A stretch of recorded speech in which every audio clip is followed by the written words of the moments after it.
rages between the witches and the remnants of humanity ruled by the church.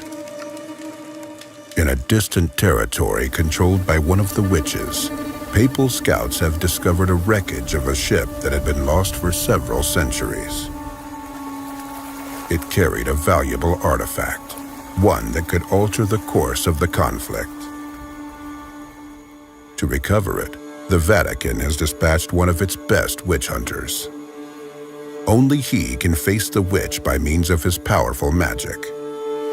Hunters like him are called prayers, and the substance running through his veins that gives him arcane powers is known as Witchfire.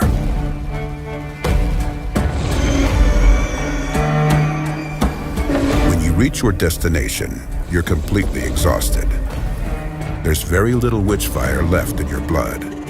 One of the first things you must do is replenish your powers. The fastest way to do it is to fight the witch's minions, ghouls and wraiths. Once they're dead, the Witchfire they were made of will be yours. However, this won't be an easy prey. The world of Witchfire is a place where everything is trying to kill you. Monsters prowl the area, treasure chests turn out to be deadly traps, and lethal contraptions stay hidden from view. If you waste bullets, ignore your stamina, and take your opponents for granted, you will die. And this can happen in a myriad more ways. Getting killed means that you lose all your loot, although it's possible to recover it, and the monsters you've eliminated come back from the dead. What's even worse, once the witch senses the powerful intruder who hasn't died so far, she will start throwing deadly curses at you, called the Calamities. These can raise the dead from their graves, or conjure a fog to unleash a hunt for your soul. She will stop at nothing to drive you out of her realm.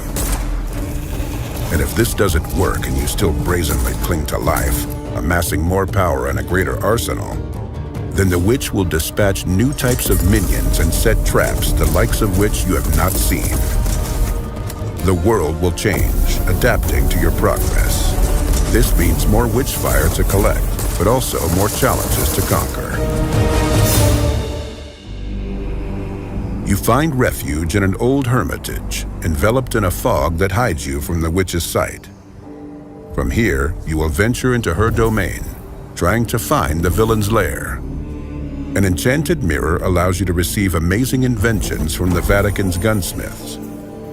Here, you can also transform the Witchfire collected along the way into skills that become more and more powerful. This transformation does more than simply make you stronger. You also gain understanding of how magic works.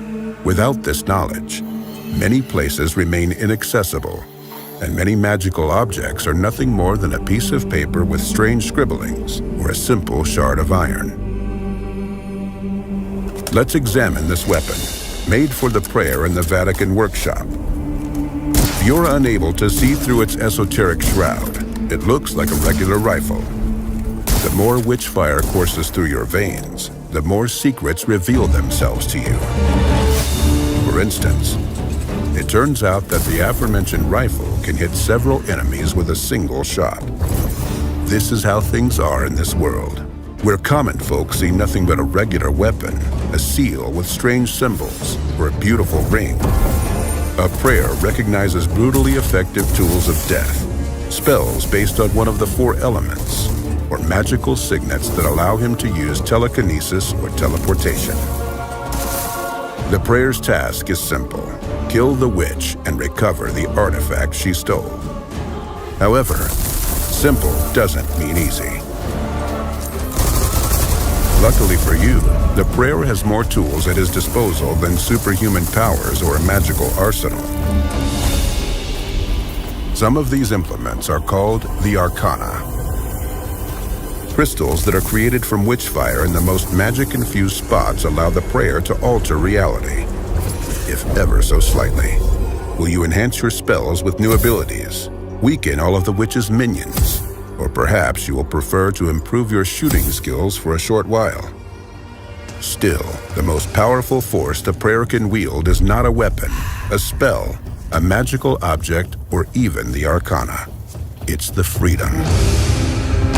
When you embark on your journey, you set your own goals. Would you like to find and defeat the guard keeping watch over the witch's keys?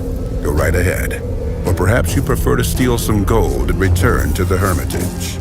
No problem. Why don't you test a new weapon and collect enough Witchfire to develop another skill? There's nothing stopping you.